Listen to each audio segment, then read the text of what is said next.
주간 동안 과연 우리 교회는 어떤 특징이 있는 교회일까 한번 생각을 해봤습니다. 우리 교회가 특별히 하는 프로그램이 있을까 곰곰이 생각해 보니까 우리 교회가 기본적으로 매일 성경을 읽더라고요. 매일 성경에 따라서 매일 성경을 읽죠. 우리 뭐 다 아시겠습니다만 혹 처음 들으시는 분은 매일 성경에 따라서 매일 성경이 읽는다. 이게 무슨 말이냐? 매일 성경이라고 하는 큐티 잡지가 있습니다. 그래서 이 큐티 잡지를 통해서 성경을 읽는데 우리 교회가 갖고 있는 특징 중 하나가 보통은 새벽 기도에만 해요. 근데 이제 우리 교회는 수요 기도회나 주일 예배, 본문도 특별한 경우를 제외하고는 그냥 매일 성경에서 제시되는 본문을 따라 저희가 사용하고 있습니다. 그러다 보니 특징 중 하나가 뭐예요? 예습이 가능한 교회입니다. 혹시라도 여러분들이 그러면 안 되지만 한두 주 교회를 빠졌다. 이제 새롭게 교회 갈 때 이 교회가 도대체 무슨 설교를 할까 걱정하지 않으셔도 돼요. 미리 무슨 본문을 가지고 설교할지 다 알고 있기 때문에 그 본문을 가지고 좀 읽으셔서 예습해 오시면 돼요. 다만 이제 한 가지 문제가 있긴 있더라고요. 이 본문이 갑자기 생뚱맞게 나오기 때문에 이 본문의 이 최소한 뒤는 잘 몰라도 앞은 아셔야 돼요. 그 뒷부분은 좀 모르실 수 있어요. 뒷부분은 아직 안 읽었으니까. 근데 앞부분에 무슨 얘기가 있는지를 알아야 이제 그 본문이, 그 성경이 잘 이해가 될 수 있겠다 하는 생각을 해봅니다. 오늘 우리야 대부분 다 교회를 오래 다니신 분이 오늘 본문 마태복음 15장을 읽기 때문에 크게 어려움은 없겠으나 만일 처음 이제 교회에 출석한 사람이 오늘 본문을 읽기 시작하면 오늘 본문은 굉장히 이상하게 보입니다. 왜냐하면 마태복음 읽기에 따르면 예수님이 제자들에게 있어서 자신과 제자들의 사역의 중심 단어, 소위 말하는 키워드죠. 그걸 사용한 게 바로 뭐냐면 불쌍히 여기심이에요. 그러니까 긍휼히 여기신다는 거예요. 그러니까 제자들 보고도 긍휼히 여길 줄 알아야 된다고 얘기하시고 자기 사역의 중요한 출발점이 긍휼히 여기는 것, 불쌍히 여기는 거였어요. 근데 오늘 성경 보시면 21절에 예수께서 두로와 시돈 지방으로 들어가셨습니다. 두로와 시돈 지방은 이방인 지역을 뜻하는 거예요. 그러니까 우리도 우리 한국에는 그렇지 않습니다만 다른 나라 가보면 차이나 타운이 있다든지 한인 타운이 있다든지 이제 그래요. 같은 도시 안에서도 특별히 그쪽 사람들이 몰려 사는 지역이 있다 그 얘기예요. 갈릴리 호수가 사실은 큽니다. 바다만큼 큰 건 아닙니다만 그래도 성경에 보면 갈릴리 호수 혹은 갈릴리 바다라고 불리울 만큼 비교적 규모가 커요. 작은 호수 정도와 비견할 정도는 아니에요. 바다처럼 크기는 해요. 바다만큼 큰 건 아닙니다만 그러니까 이 주변에 갈릴리 호수 주변에 사는 사람이 굉장히 많습니다. 예수님이 사시던 동네처럼 유대인들도 살고 이방인들도 섞여 사는 지역도 있지만 갈릴리 지역 쪽에서는 이방인들이 주로 많이 사는 그런 동네도 있기 마련이에요. 오늘 성경에 나오는 두로와 시도는 이방인들이 많이 사는 지역을 뜻합니다. 자, 근데 우리가 만일 성경을 오늘 처음 읽었다. 그 이전에 대한 마태복음에 대한 전 이해가 없다라고 할 때 예수님이 누구로 보이냐면 불쌍히 여기는 분하고는 굉장히 거리가 멀어요. 예수님은 결코 불쌍히 여기는 분이 아닌 것 같아요. 오늘 우리식으로 말하면 위치에 있다고, 높은 위치에 있다고, 가진 게 있다고, 혹은 권력 좀 잡았다고 갑질하는 모습이 딱 예수님이에요. 이제부터 갑자기 분위기가 이상해졌어요. 이상하다. 우리가 기독교회를 왔는데 저 사람은 목사가 맞는데 갑자기 예수님을 갑질하는 사람이라고 하다니. 그러니까 처음 읽으면 그렇다 그 얘기예요. 오늘 본문을 만약 전 이해 없이 읽기 시작하면 예수님의 모습이 굉장히 이상하게 보입니다. 심지어는 갑질의 원형, 갑질의 최고봉처럼 보여져요. 그러니까 끝판왕처럼 보인다 그 얘기예요. 어디 그런 말이 있느냐? 22절 보시면 가나안 여자가, 이방인 여자라는 뜻이에요. 가나안 출신 여자가, 유대인이 아닙니다. 가나안 여자가 그 중에 나와 소리를 지릅니다. 주 다윗의 자손이여 나를 불쌍히 여기소서. 내 딸이 흉악하게 귀신 들렸나이다. 그러니까 마태복음을 쭉 읽어오신 분들이라면 이거 그 다음에 뭐라고 나올지 뻔히 아는 거죠. 우리도 왜 드라마를 보다가 보면 주인공이나 조연들이 저 배우가 무슨 말을 할지 어느 정도 짐작이 가요. 왜? 소위 말하는 캐릭터를 우리가 알기 때문에 그래요. 저 역할을 맡은 사람은 저런 상황이 되면 꼭 저런 반응을 보이더라. 1회 때부터 알 수는 없지만 10회, 20회 보다 보면 익숙해져서 저쯤 되면 아마 저 배우는 이런 대답을 할 거야 하는 생각이 들잖아요. 예수님이 귀신 들렸습니다 라고 하는 소리를 들으면 뭐라고 하시겠어요? 우리 앞부분 보시면 당연히 예수님이 그 귀신 쫓아주시죠. 언제마다 하신 적이 있어요? 근데 그렇게 기대하고 우리가 성경을 읽는데 23절에 보면 예수는 한 말씀도 대답하지 아니하시니. 성도 여러분, 우리는 무시를 당하면 안 됩니다만 사람 무시하는 것 중에 제일 센 무시가 뭘 것 같아요? 그래도 한번 쓱 쳐다보면서 눈알을 위아래로 막 이렇게 쳐다보면서 흘기고 이렇게 깔보는 듯한 그것도 무시당하는 거 맞아요. 그런 거 하면 안 됩니다. 혹은 눈을 이렇게 가재미 눈처럼 싹 옆으로 돌려가지고 째려보는 듯한 눈초리, 이것도 무시하는 거예요. 근데 이 땅에서 제일 큰 무시 중에 하나가 바로 뭐냐면 뭐겠어요? 전화가 울려요. 이게 제가 전화인데 아무런 의미 없이 그 알람이 울리고 있습니다. 제일 큰 무시가 있다는 거예요. 제일 큰 무시가 바로 뭐냐면 답을 안 하는 거예요. 답을. 아무런 답을 하지 않는 거예요. 대꾸를 하지 않는 거예요. 제 거는 이미 끈 지 오래됐는데 계속 소리가 어디서 들립니다. 그러니까 아무 대답을 하지 않으면 진짜 그거는 무시를 당하는 거예요. 요즘 말로 말하면 뭐예요? 요즘 말로 말하면 내가 투명인간이라 이야기하나? 내가 누구랑 얘기하는 거지? 하는 거하고 똑같은 거예요. 그러면 한번 상상해 보세요. 누가 이야기를 하는데 쳐다보지도 않아요. 대답도 아니에요. 무시의 최고봉이죠. 무시의 끝판왕이죠. 예수님이 복음을 전하는 사람이고 하나님 나라를 소개하는 분인데 그것도 와가지고 이야기를 하는 거예요. 주 예수, 그러니까 예수님을 뭐라고 불렀냐면 오늘 성경에 보면 다윗의 자손이에요. 이게 사실 이게 유대인들이 말을 할 때 다윗의 자손이라고 하는 거는 거의 그리스도이시여라고 부르는 것과 유사한 거예요. 그 이방인이, 유대인도 아닌 이방인이 예수님을 거의 그리스도로 인식했다고 그러면 이거 굉장한 거 아니에요? 잘한 거죠. 얼마나 기뻐요. 예수님 생각에, 우리 생각에는 예수님이 예수님 다윗의 자손이요 이렇게 부르면은 어느 정도 인정해 준 거니까 예수님이 기뻐서 네가 원하는 게 뭐냐? 귀신 쫓아주는 거냐? 귀신도 쫓아주고 병도 낫게 하고 축복도 해주고 이래야 될 것 같은데 예수님이 아예 대답도 하지 않으세요.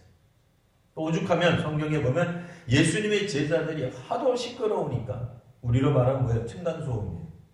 공예예요. 소음공예예요. 예수님의 제자들이 주님 좀 저 사람 좀 물러나게 해주세요. 뭐라고 좀 대꾸 좀 해주세요. 글을 보내셔서 무슨 말이에요? 대답을 해서 따라오지 마라.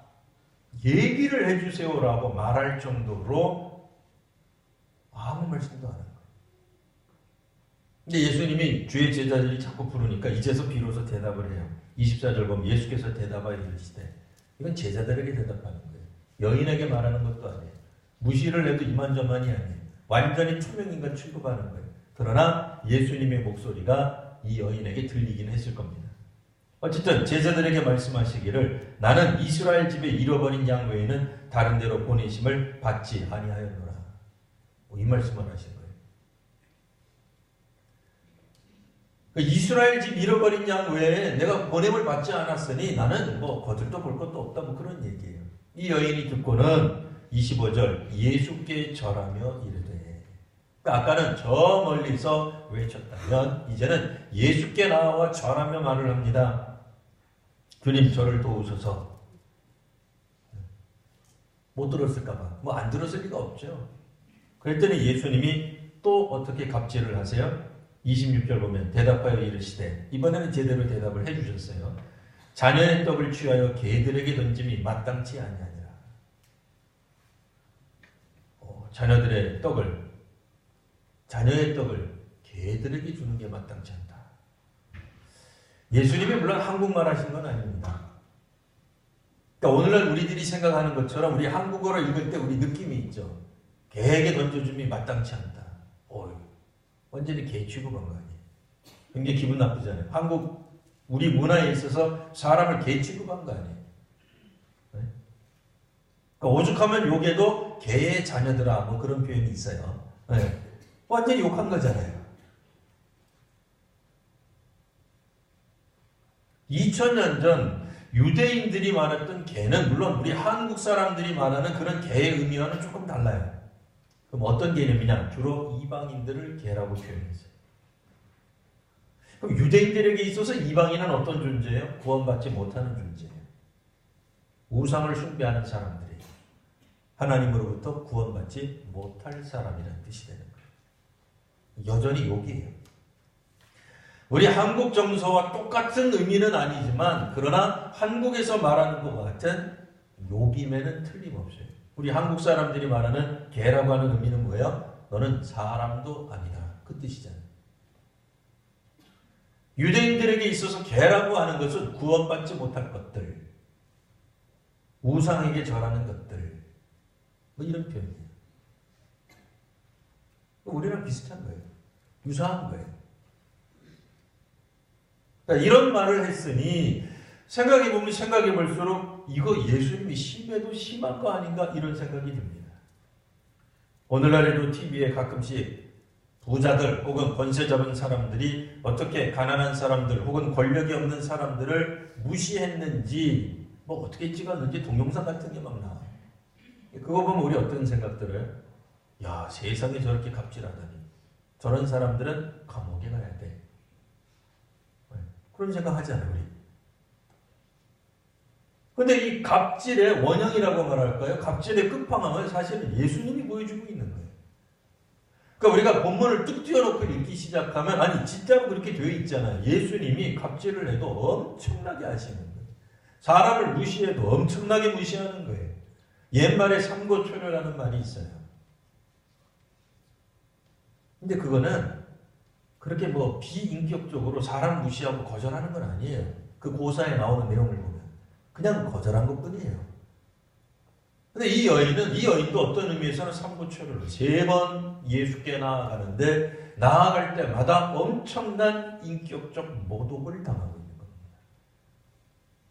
혹시 교회를 처음 다니는 사람이 이 본문을 읽으면 어떻게 되겠습니까?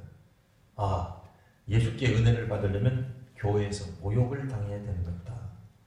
이렇게 생각할 수 있잖아요. 그렇게 오해할 만큼 오늘 본문이 예수님의 모습이 그동안에 보여줬던 긍휼히 여기는, 불쌍히 여기시는 모습하고는 너무 틀린 거예요. 여튼 이 여인이 3번째로 말합니다. 주여 올소이다마는 개들도 제 주인의 상에서 떨어지는 부스러기를 먹습니다. 하나님이 베푸시는 예수께서 보여주시는 하늘나라의 그 은혜가 부스러기라도 좋으니 저희들에게 허락해 주옵소서. 이 말을 하는 거예요. 자, 이 말을 들으시고 예수께서 이 여인에게 하신 말씀이 있습니다. 그게 이제 오늘 본문으로 잡은 내용, 그러니까 오늘 제목으로 잡은 내용이죠. 자, 여자여 내 믿음이 크도다. 주께서 말씀하시는 거예요. 자, 그럼 우리가 또 이런 질문을 해보게 돼요. 그럼 믿음이 크려면 고난을 많이 받아야 되나? 아니면 교회에 가서 목사님한테 욕을 한 두어 번, 3번쯤 들어야 우리가 믿음이 커지는 건가? 그런 생각할 수 있잖아요. 이 믿음이 크다라고 하는 말이 왜 나왔을까를 생각해 보셔야 돼요. 일단은 믿음이 크다라고 할 때 이 크다의 반대말은 작다예요. 믿음이 크다가 설명이 되려면 믿음이 작은 사람, 믿음이 작은 경우가 나타나야 돼요. 근데 그게 어디서 나타나요? 마태복음 지금 우리가 15장을 읽었는데 14장에 나타나요. 성경을 우리가 꾸준히 읽어야 되는 이유가 바로 여기에 있습니다. 한 본문만 가지고 그 본문만 열심히 물론 우리가 묵상하고 생각하고 설교할 수 있지만 그 본문만 가지고 읽다가 보면 이해가 되지 않는 것 투성일 수 있어요.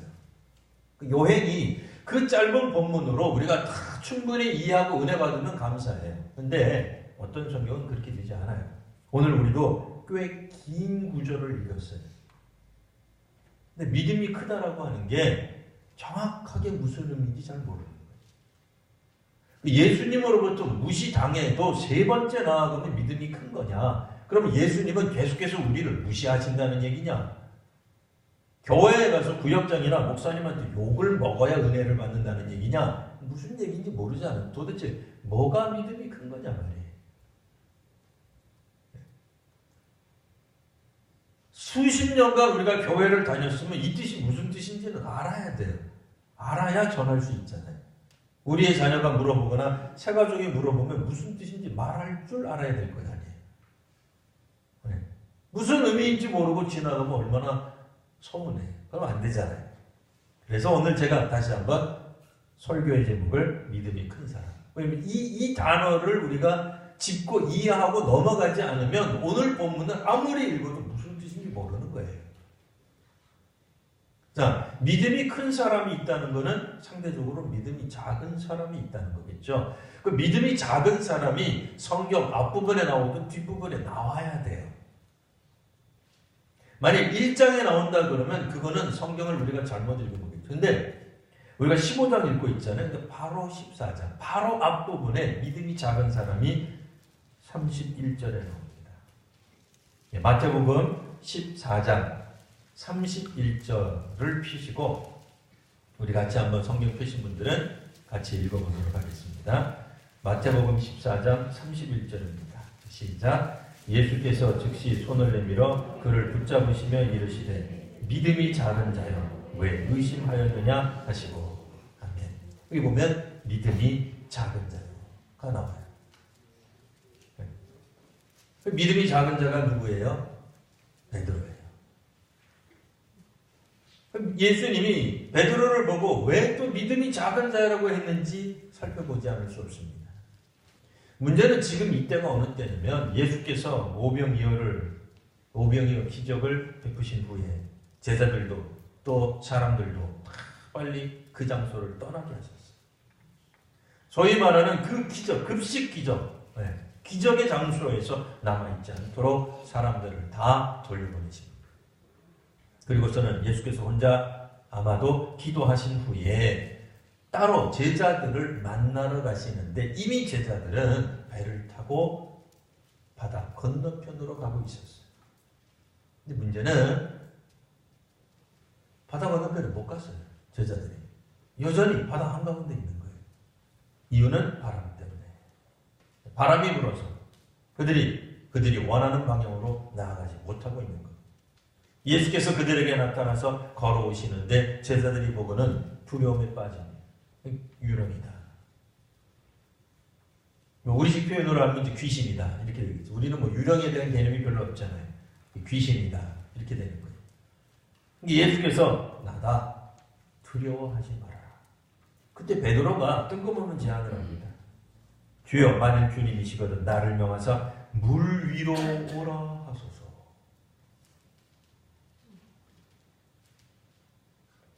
이런 제안을 왜 했는지 잘 모르겠어요.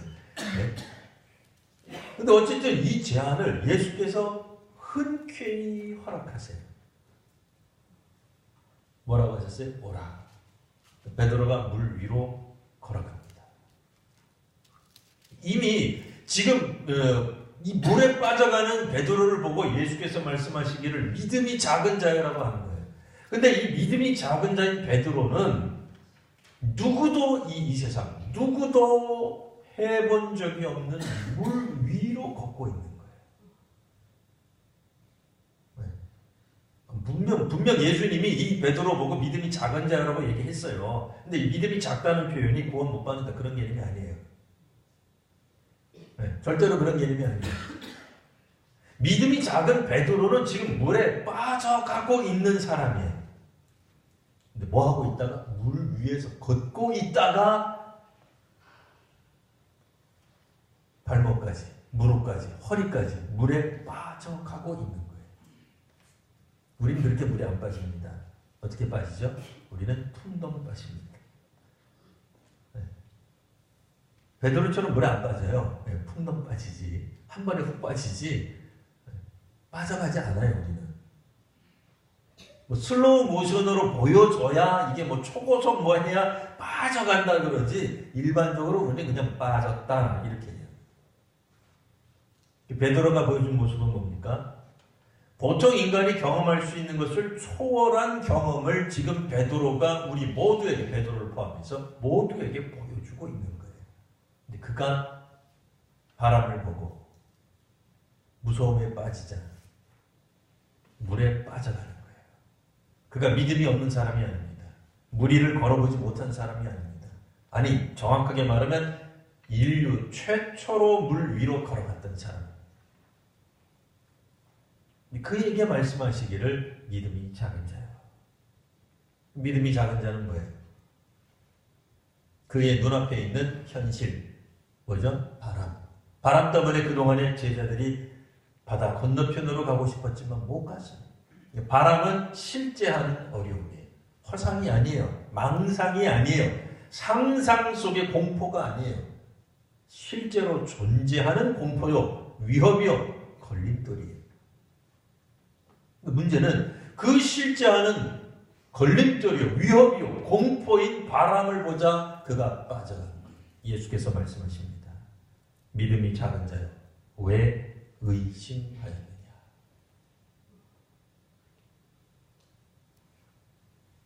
베드로의 문제는 의심의 문제예요. 두려움의 문제예요. 상상이 아니라 현실이 그에게 두려움이었어요. 실제적인 위협이 그에게 두려움이었어요.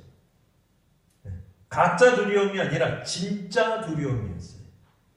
우리가 예수님을 믿을 때 우리도 공포에 빠질 때가 있습니다. 두려움에 빠질 때가 있습니다. 의심갈 때가 있습니다. 합리적 의심이에요. 여러분들이 생각하는 한국교회의 미래에 불투명해지는 건 합리적 의심이에요. 우리 교회가 어떻게 될까? 내가 어떻게 될까? 우리 자녀가 어떻게 될까? 그거 실제적인 두려움이에요. 가짜 아니에요. 진짜 맞아요. 근데 그거를 붙드는 순간 의심에 빠지고 믿음이 작은 자가 되는 거예요. 근데 반대로 믿음이 큰 사람이 있습니다. 누구예요? 가나안 여인이에요. 기본적으로 이방인입니다. 예수께서 친히 부르신 12제자도 아니에요. 그러니까 유대인들이 생각할 때는 기본적으로 구원은 어디서 나야 돼요? 이스라엘에서 나야 돼요. 왜? 자기들이 선민이니까. 이방인은 이거는 사람도 아니에요. 네? 인간도 아닌 것들이에요. 인격적으로 대해질 이유가 없는 겁니다. 오늘 이 시대에도 우리가 그렇게 생각하는 사람들이 있죠? 누구예요? 지금 3월 1일이 가까이 오고 있으니까 누굴 생각하시면 되겠죠? 친일파들. 친일파니면 사람도 아닌 거예요. 대부분 정권이 들어서면 어떻게 합니까?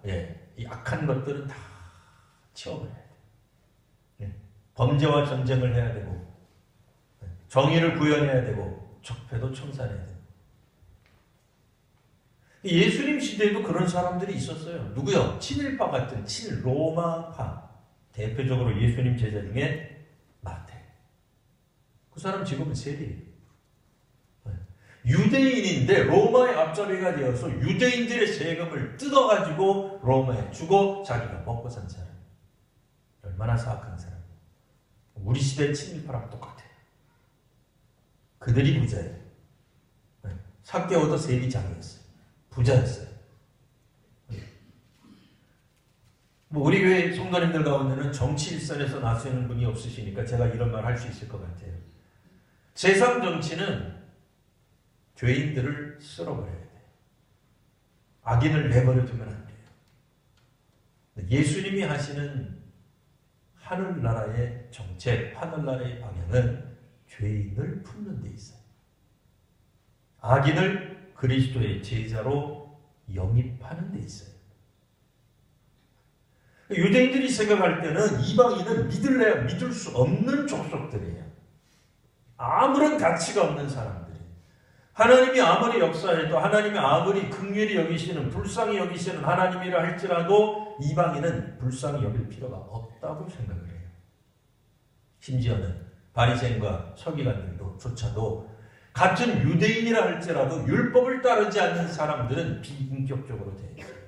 뭐라고 불렀죠? 죄인. 이렇게 불렀어요. 구약에서는 악인 이렇게 불렀어요. 구약 성경에 나오는 악인은 이방 족속을 말하는 게 아니에요. 네. 유대인들 가운데 악한 사람을 말하는 거예요. 기본적으로. 그러니까 자기들 안에서도 율법을 제대로 못 지키는 사람은 완전히 사람 취급을 하지 않는, 그게 예수님 시대에도 통용되던 소위 말하는 시대 정신이었다 하는 얘기입니다.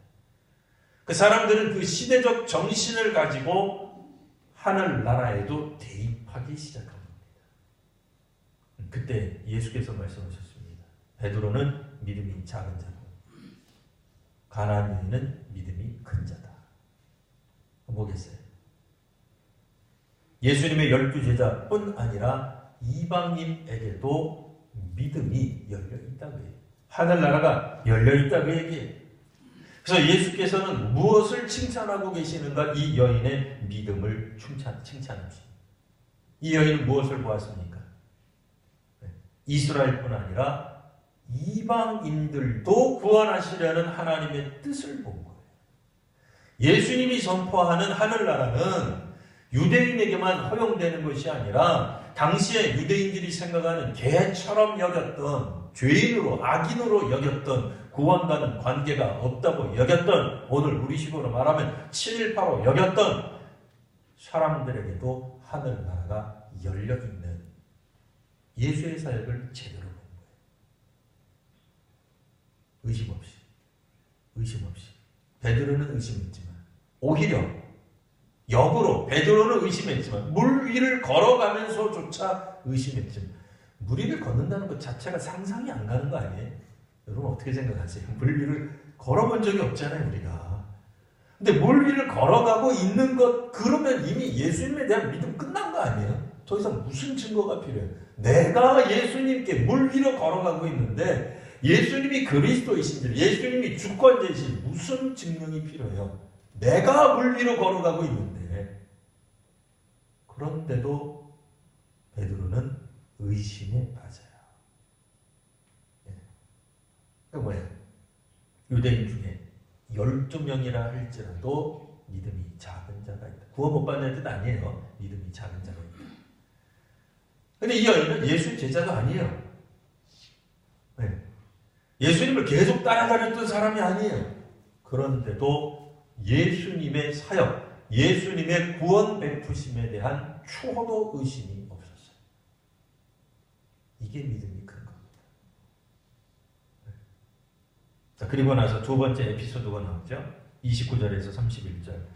예수께서 거기서 떠나서 갈릴리 호숫가에 이르러 산에 올라가시고 수많은 사람들을 고쳐줍니다. 31절 마지막 부분 보세요. 무리가 보고 놀랍게 여겨. 다 찾으셨습니까? 이스라엘의 하나님께 영광을 돌리니라. 이런 표현이 나와요. 만일 이 갈릴리 호숫가, 아까도 말씀드렸듯이 갈릴리 호숫가에 호수가 워낙 큰 거예요. 갈릴리 바다가 워낙 큰 거예요. 그래서 이쪽 편, 동쪽 편에는 유대인들이 좀 살았지만 다른 지역에서는 이방인들이 모여 사는 마을들이 있었어요. 그러니까 오늘 29절에서 31절에 나오는 이 마을, 이 동네 사람, 이 무리들은 유대인이 아니라 이방인이에요. 이방인들이 예수께 나온 거예요. 그래서 그들도 고침을 받고는 뭐라고 지금 얘기를? 이스라엘의 하나님께 영광을 돌리니. 유대인이라면 이런 표현 하시죠. 그렇잖아요. 유대인인데 이스라엘의 하나님께 영광을 돌리니 이상하잖아요. 자기네들이 유대인인데, 자기네들이 이스라엘 사람인데, 자기네들이 자기네들 하나님께 영광을 돌리니 이상하잖아요. 이 표현은 왜 나오는 거예요? 이방인이기 때문에 나오는 거예요. 이게 뭐예요? 이 마태복음 읽기에 따르면 마태복음에서 우리가 쭉 읽어보셔야 되는 거예요. 읽어오는 거에 따르면 이미 예수께서는 이 앞장에서 유대인들의 수많은 유대인들의 질병을 고쳐주시는 거예요. 근데 이제는 이방인들도 그 유대인들이 누렸던 똑같은 은혜를, 똑같은 기적을 이방인들도 누리더라, 그 얘기예요. 자, 이 해석이 맞는지 한 번 더 보겠습니다. 32절에서 39절. 4,000명 먹이시는 얘기가 나옵니다. 눈썰미가 있으신 분은 이미 아실 겁니다. 바로 앞장에서 오병이어가 있었는데 이 4,000명은 또 뭐지? 왜 똑같이 나오지? 두 번 반복돼. 혹시 이거 마태가 깜빡 졸다가 워낙 예수님이 놀라운 기적을 베푸시니까 한 번 적었다가 내가 안 적었나 하고 또 다시 적은 거 아니냐, 뭐 그렇게 생각할 수도 있죠. 그 실수로 한 번 더 넣은 거다. 아닌 것 같아요. 이 성경에 따르면 여기에 있는 사람들은 그럼 누구겠어요? 여전히 이방인들이에요. 바로 앞장에서 나타났던 오병이어 기적이 유대인들을 상대로 했다면 이제 32절 보시면 예수께서 이렇게 말씀하십니다. 제자들을 불러 이르시되 내가 무리를 불쌍히 여기노라. 아까 가나안 여인은 하나도 불쌍히 여기는 것 같지 않더니 그게 아니라니까요. 예수님 사역의 출발점이 불쌍히 여기시는 게 맞다고요. 유대인만 불쌍히 여기시는 게 아니라 가나안 여인도 불쌍히 여기시고 이방인도 불쌍히 여기시고 말씀하시기를 그들이 나와 함께 있은지 이미 사흘이나 먹을 것이 다 떨어졌다. 길에서 기진할까 하여 내가 그냥은 못 보내겠다. 그 제자들이 말합니다. 아이 주님, 광야에 있어 우리가 이 많은 무리들을 무슨 수로 먹이라고 말씀하십니다. 오병이어와 유사한 사건이 또다시 일어납니다. 이 사건의 핵심은 뭐예요? 오병이어와 같은 광야에서 출애굽한 사람들이 하나님의 만나와 메추라기를 먹은 사건들이 히브리인에게만 독점적으로 나타나는 것이 아니라 이방인에게도 나타난다라는 말씀이에요. 자, 그러니 오늘 우리가 이 말씀을 읽을 때 어떻게 읽어야 되겠습니까? 이방인이면 무조건 믿음이 큰 것이다. 그것도 아니죠. 그것도 아니죠. 예수님한테 믿음이 크다 소리를 들으려면 욕을 한참 먹어야 된다. 그것도 아니죠. 예수님이 이 여인을 보고 믿음이 크다라고 말씀하신 배후에는 믿음이 작은 베드로가 먼저 있었기 때문입니다. 그러니까 베드로와 비교해 볼 때 가나안 여인은 믿음이 크다라고 말씀하심으로 예수님의 구원 사역이, 하늘나라 복음 전하는 사역이 유대인에게만 한정되는 것이 아니라 이방인에게 확산되고 있다라고 하는 것을 너무나도 분명하게 보여주는 사건, 이렇게 모여 있는 거예요. 에피소드 하나가 아니라 세 개가 그것도 한꺼번에. 성도 여러분, 만일 우리가 예수님의 말씀에 따른다면 우리는 우리 주변에 있는 개 같은 사람들, 그들을 사랑하셔야 돼요. 왜냐하면 예수님의 구원의 사역이 그들에게도 열려있기 때문에 그렇습니다. 우리가 생각할 때는 이 시대를 살아간다고 하는 우리가 이 정부라고 하고 정치하는 사람이라면 자기 정책대로 하겠습니다만, 그래도 예수 믿는 사람이 정책을 펼친다면 그렇게 펼치면 안 되죠.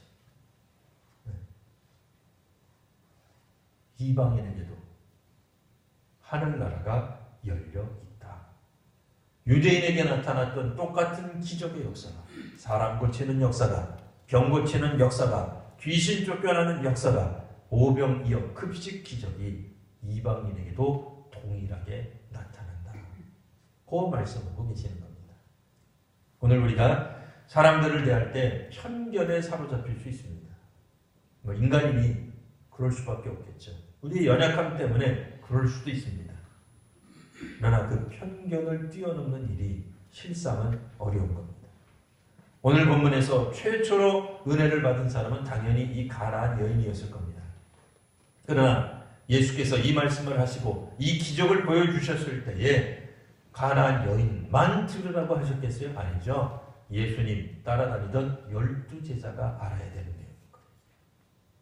예수님을 따라다니는 유대인 제자들이 알아야 되는 내용이에요. 그리고 이 가나안 여인을 통해 또 다른 이방인 사람들이 반드시 알아야 되는 내용인 거예요. 그런 의미에서 모든 사람들이 알아야 되는 내용인 거예요. 이 내용을 분명하게 예수께서는 알기를 원하셨던 것입니다. 오늘 우리도 우리의 편견, 우리가 생각할 때 개와 같이 취급할 만한 사람들, 그들에게 예수께서는 하늘나라 문을 열어주고 계시는 거예요. 우리는 문을 닫고 개라고 이야기하고 비인격적으로 그 사람들을 대하고 만나주지도 않고 대화도 섞지 않고 눈길도 주지 않을 수 있어요. 왜? 화가 났으니까. 기분 나쁘니까. 그들은 악인이고 죄인이기 때문에 그렇게 하실 수 있겠죠. 하늘나라 사이는 그렇지 않아요.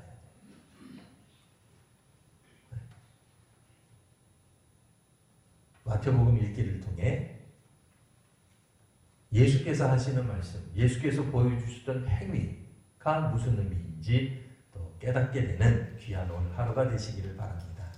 기도하겠습니다.